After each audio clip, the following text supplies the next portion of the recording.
예수님께서 부활하시고 난 다음에 여러 가지 일들이 있었습니다. 짧은 시간이지만 여러 가지 일들이 있었습니다.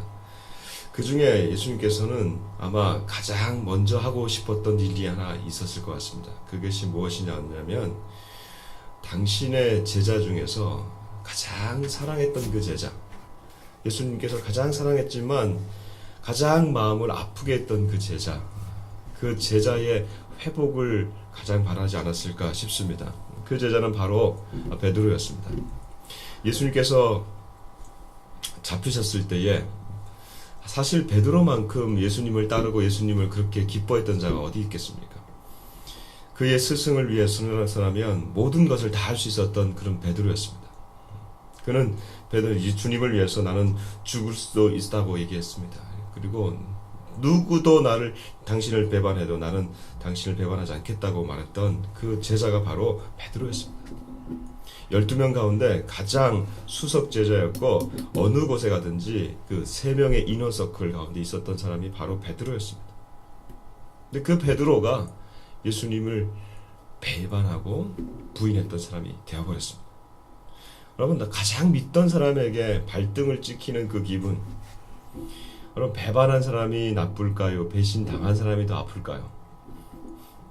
배신당한 사람이 더 아픕니다. 배신한 사람은 그런 마음을 가지고 있었는지 모르겠지만, 베드로가 그런 마음을 가지고 있었는지 모르겠지만, 어쨌든 결과적으로 그 배신을 당했던, 가장 많은 사랑을 줬던 그 사람에게 배신을 당한다는 거 참 어려운 일입니다. 우리 주님이 그 배신을 당하셨습니다. 근데 이 주님이 오히려 이 주님이 그 제자 베드로를 찾아오십니다. 여러분, 베드로는 지금 완전히 회복을 하지 못하고 그가 21장 우리 같이 한번 읽어봅시다. 그의 상황을 한번 같이 보겠습니다. 21장 1절, 2절, 3절 같이 한번 읽어보겠습니다. 좋습니다. 시작. 그 후에 예수께서 디베라 호수에서 또 제자들에게 자기를 나타내셨으니 나타내신 일은 이러하니라. 시몬 베드로가 디두모라 하는 도마와 갈릴리 가나 사람 나다나엘과 세베대의 아들들과 또 다른 제자 둘이 함께 있더니 시몬 베드로가 나는 물고기 잡으러 가노라 하니 그들이 우리도 함께 가겠다 하고 나가서 배에 올랐으나 그날 밤에 아무것도 잡지 못하였더니. 지금 베드로의 상황을 보십시오.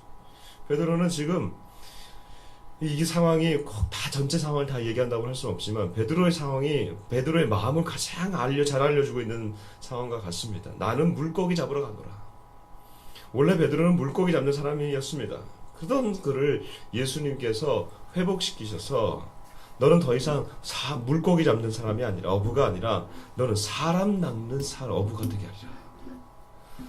너는 fishers of men, 너는 이제 사람을 낚을 것이다 라고 새로운 사명을 주었던 주님이 바로 이 베드로였습니다.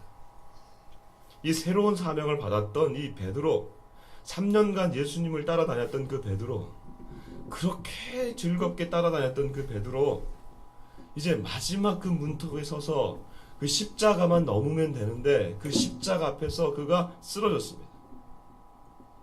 여러분, 십자가는 어떤 이에게는 승리의 십자가가 되고 어떤 이에게는 그 앞에 쓰러지는 패배의 십자가가 됩니다. 많은 사람들에게 십자가는 다 열려 있습니다. 모든 이에게 십자가는 열려 있습니다. 그러나 그 십자가를 통과하는 사람이 있고 그 십자가 앞에 무너지는 사람이 있습니다. 그럼 많은 사람들에게 복음을 전합니다. 많은 사람들이 복음을 듣습니다. 그러나 그 많은 사람들이 다 복음을 받아들이는 건 아닙니다. 저도 예전에 그 전도 폭발하면서 이렇게 가서 이게 전도 폭발하려면 대상자를 이렇게 좀 모셔옵니다. 생명 축제가 아니고 전도 폭발은 관계 전도로 인해 가지고 그 앞에 모셔오거든요. 그러면 그렇게 모셔짐을 당한 그 대상자, 그 옆에 또 한 사람이 붙습니다. 그리고 최선을 다해서 복음을 전합니다. 이 정도 되면 거의 한 90%는 복음을 받아들입니다. 예수님 마지막에 영접하시겠습니까? 한 10% 정도는 예수를 영접하지 않습니다. 저도 그때 그 평택에서 이 전도를 했는데 빵집 아주머니입니다. 그 관계전도 집사님이 데리고 온 그 관계전도로 오기 때문에 이거는 어색해서라도 그 앞에서 복음 받아들입니다. 마지막에 정색을 하면서 받아들이지 않더라고요. 정말 그 분위기 어색합니다. 이렇게까지 복음을 주겠다고 하는데, 이렇게 복된 소식을 주겠다고 하는데 그 앞에 마음을 닫아버리더라고요. 여러분, 십자가는 모든 사람이 다 받아들인 것 같지만, 예수님은 모든 일을 다 위해서 다 죽었지만 그 십자가 앞에 어떤 이는 쓰러집니다. 어떤 이는 그 십자가를 통과합니다. 오늘 베드로는 그 십자가를 통과하지 못하고 그 예수님 앞에서 쓰러져 버렸습니다. 그러던 그 베드로, 예수님께서 이 베드로를 회복시키지 않으시면 제자 공동체 12명의, 이제 11명이죠. 11명의 공동체를 새롭게 할 수가 없습니다. 예수님께서 지금 베드로를 회복시키기를 원하십니다. 부활하신 후 첫 번째 오셔서 하시는, 제자들에게 있어서 하시는 이 일이 바로 이 베드로를 회복시키는 일이십니다. 근데 예수님께서 베드로를 회복시키시는 이 장면이 재밌습니다. 어떤 장면이냐면, 베드로야, 네가 왜 나를 배반했느냐? 이렇게 묻지 않습니다. 오셔서 예수님께서 하시는 말씀은 그냥 단순한 것이었습니다. 요한의 아들 시몬아, 네가 이 사람들보다 나를 더 사랑하느냐? 요한의 아들 시몬아, 네가 이 사람들보다 더 나를 사랑하느냐? 요한의 아들 시몬아, 네가 나를 사랑하느냐? 두 가지를 반복해서 묻습니다. 같은 것을 묻습니다. 요한의 아들 시몬아, 계속해서 요한의 아들 시몬아. 왜 이 말씀을 계속해서 반복할까요? 요한의 아들 시몬아. 베드로라고 말씀하지 않습니다. 요한의 아들이라고 하는 것은, 여러분, 요한의 아들이란 뜻이죠.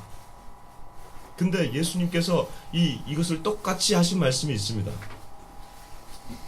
마태복음에 보면 16장 16절에 보면 이런 말씀이 있습니다. 베드로가 사람들에게, 예수님께서 사람들에게, 제자들에게 사람들이 나를 누구라 하느냐? 누구는 엘리야라고 하고 누구는 선지자라고 합니다. 그러나 너희들은 나를 누구라 하느냐? 그때 뭐라 그러죠? 주는 그리스도시요 살아계신 하나님의 아들이시니다. 이때 예수님께서 하시는 말씀이 있습니다. 바요나 시몬아, 네가 복이 있도다. 이를 내게 알게 하는 것은 혈육이 아니요 하늘에 계신 아버지시니라 하면서 베드로를 축복하십니다. 이때 하시는 말씀이 바요나, 바라고 하는 것은 아들이란 뜻입니다. 요나 하면 요한입니다. 요한의 아들 시몬아, 이런 뜻입니다. 이것을 기억하라고 하는 것입니다. 요한의 아들 시몬아, 네가 복이 있도다. 이렇게 말씀하셨던 그 예수님의 말씀이 지금 다시금 이 베드로를 살리는 것입니다. 내가 내게 복을 주지 않았느냐? 내가 너에게 복을 주어서 하늘에서 물면 땅에서도 매일 것이요 땅에서 풀면 하늘에서 풀리라고 하는 그 복을 내게 주지 않았느냐? 근데 왜 네가 지금 무너져서 다시 물고기나 잡으러 가는 사람이 되어버리느냐? 이 말씀을 하시는 거예요.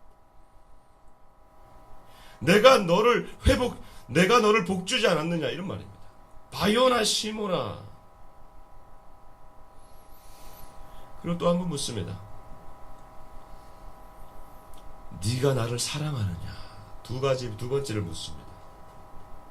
여러분, 주님이 정말 이 말씀을 하실 때에 베드로에게 진짜로 묻는 것이 무엇일까요?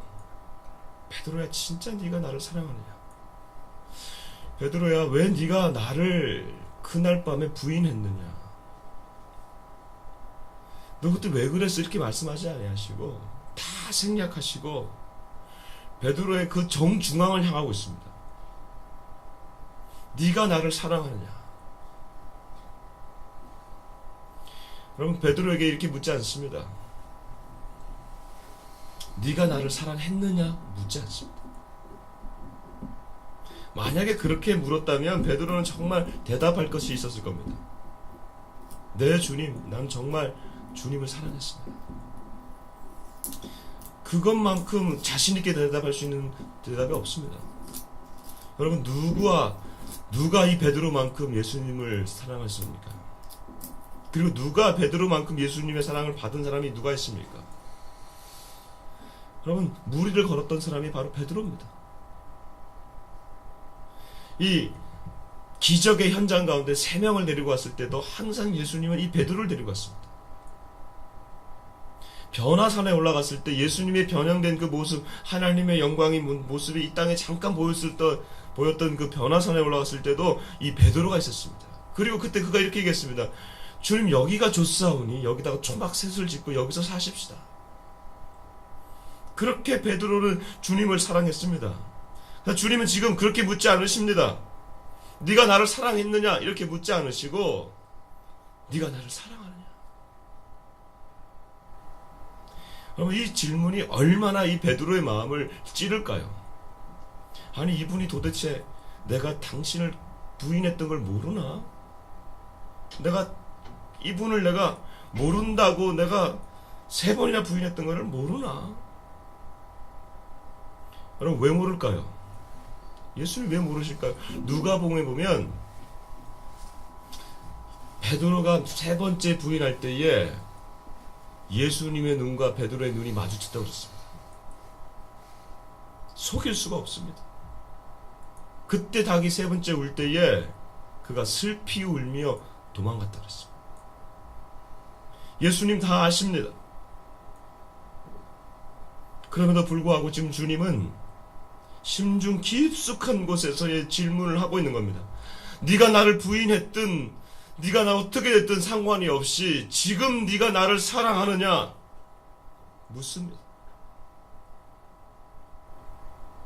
근데 이것을 3번이나 묻습니다. 여러분, 왜 3번을 물을까요?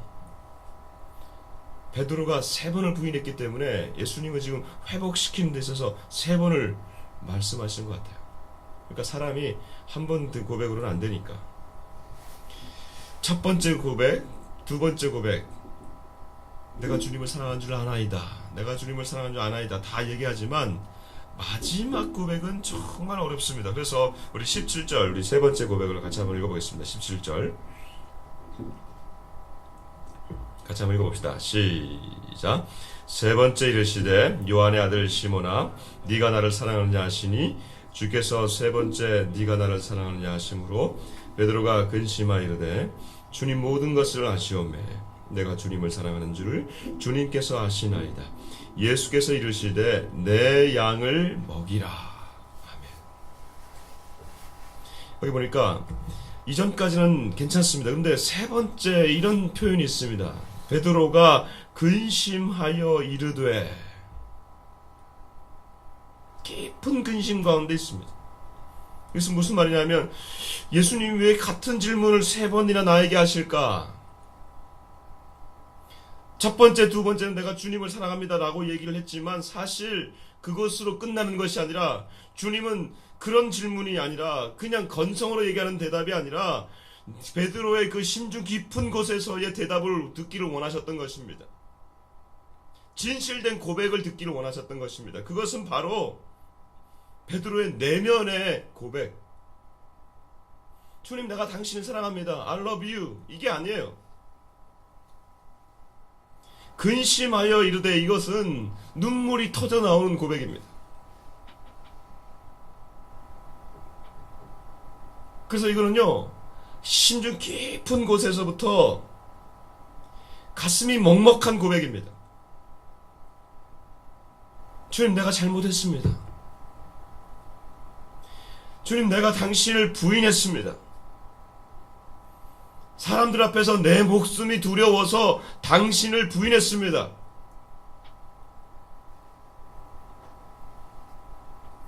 주님을 부인한 사람들,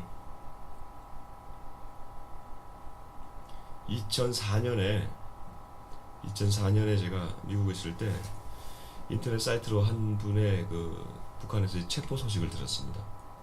인터넷 홈페이지로. 그래서 2004년에 그를 구명운동하겠다고 하는 그 구명운동이 났습니다. 이 사람의 사건은 어떤 사건이냐면 북한 평양의 보위부였습니다. 평양의 보위부원이 중국에 잠깐 출장 왔다가 그곳에서 가족들과 데리고 출장 왔다가 그곳에서 예수님 만난 겁니다. 우연히 조선족을 통해서 예수를 알게 되고 예수를 만나게 된 겁니다.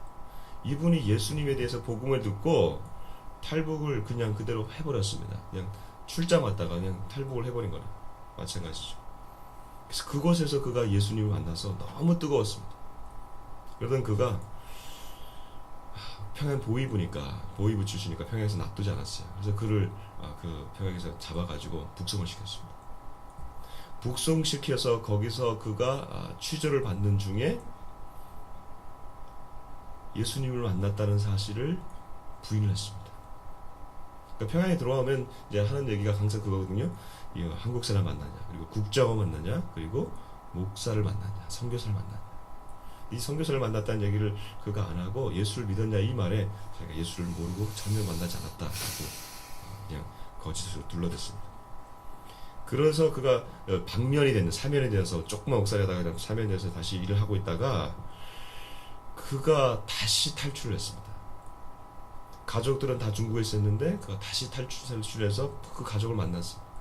근데 그가 나중에 나서 고백하는 그 말이 그가 그 감옥에서 예수님을 만나지 않았고 예수님을 몰랐다고 하는 그 고백이 너무 자신을 찌르다는 겁니다.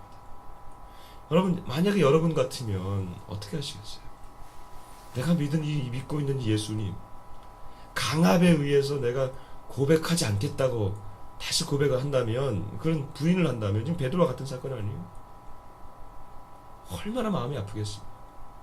그도 그런 신앙을 경험했던 사람이 모르겠다고 그냥 부인을 해버렸으니 얼마나 그 마음이 아프겠습니까? 참여하는 심정으로 그가 중국에서 전도를 한다는 거예요. 그러다가 다시금 잡혀서 북송이 되어버렸습니다. 이제 빼도 박도 못하는 거죠. 이제 사형을 언도받고 기다리는 중에 그의 남동생이 한국에 와가지고 어차피 죽을 인생 실명을 거론하면서 국제사회에다가 올린 겁니다. 그래서 2004년에 그것이 표면화가 돼가지고 제가 미국에 있을 때 그 사건을 제가 들었습니다. 얼마나 가슴이 아프던지. 그 이후의 사건은 모릅니다. 나 아마 죽었을 겁니다. 그리고 그 딸이 한국에 오게 됐습니다. 나중에 그 딸을 우리가 만나면서 그 아버지 얘기를 다 들었습니다. 희한하더라고요. 여러분, 우리가 주님을 한번 배반하고 주님을 부인하고 그 마음 가운데 회복이 일어날 수 있을까요? 나는 주님을 버린 사람이야. 나는 주님을 배반한 사람이야. 이런 평생의 뼈딱지가 우리 가운데 있지 않겠습니까? 근데 오늘 그 예수님이 베드로를 찾아오시고 그 부인의 대상자인 그 주님이 베드로를 찾아오셔서 부인한 주체인 이 베드로를 찾아오셔서 묻는 겁니다. 네가 나를 사랑하느냐? 베드로가 근심합니다. 그러나 다른 거 묻지 않으시고 벌하지 아니하시고 진실한 고백을 듣기를 원하시는 그 예수님 앞에 진실의 고백을 올려드린 겁니다. 주님, 내가 정말 잘못했습니다. 근심하여 이르되 내가 주님 사랑합니다. 이때 예수님께서 다시금 이 베드로의 사명을 회복시킨 겁니다. 나는 물고기 잡으러 가노라 라고 했던 이 베드로, 그 베드로에게 이제 네가 내 양을 먹이라. 내 양을 먹이라. 이게 얼마나 중요한 사건입니까? 지금 이 얼마나 중요한 장면이. 이제 주님은 이제 떠나가십니다. 우리 예수님이 이제 부활하시고 난 다음에 이제 40일 뒤에 떠나가시는데, 떠나가시면 이 일을 누가 감당하겠습니까? 12제자 중에 11명, 한 명은 벌써 떠나버렸습니다.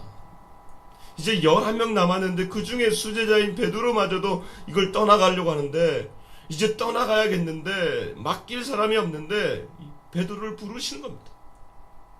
사람들 눈에는 이 사람 이거 되겠나 하는데 주님은 믿고 위탁하는 겁니다.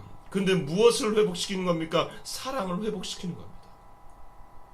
너는 나를 부인했지만 나는 너를 끝까지 내가 책임지겠다. 주님의 사랑을 회복한 다음에 그 사명을 회복하는 것입니다.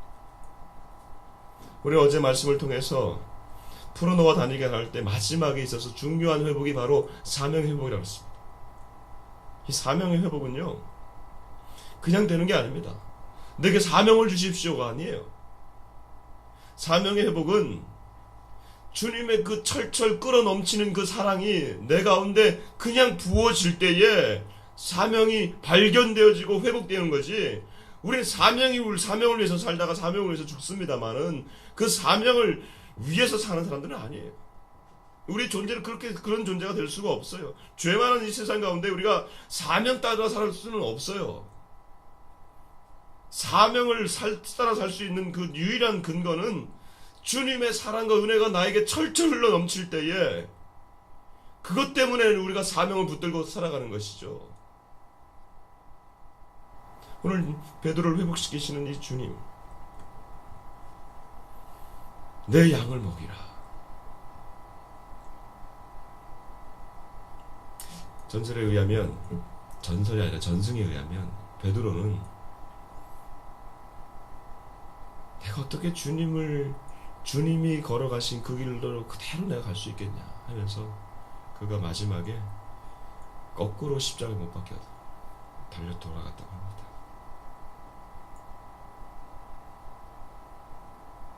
어떻게 내가 내 선생님이 가신 그 길 그대로 내가 갈 수 있겠냐. 거꾸로 못 박혀서 죽었다 그래요. 예수님이 보시면서 얼마나 흐뭇해 하셨을까. 예수님이 하늘 보좌에서 보시면서 자신을 부인했던 그 사람이 예수의 길을 그대로 다시 따라갈 수 있고 회복되어서 예수의 길을 끝까지 걸어갈 수 있다는 그 장면을 보면서 예수님이 얼마나 흐뭇해 하셨을까. 사랑하는 여러분,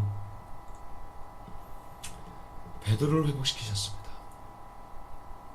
죽어가던 베드로, 죽어가던 그 사람 회복시키셨습니다.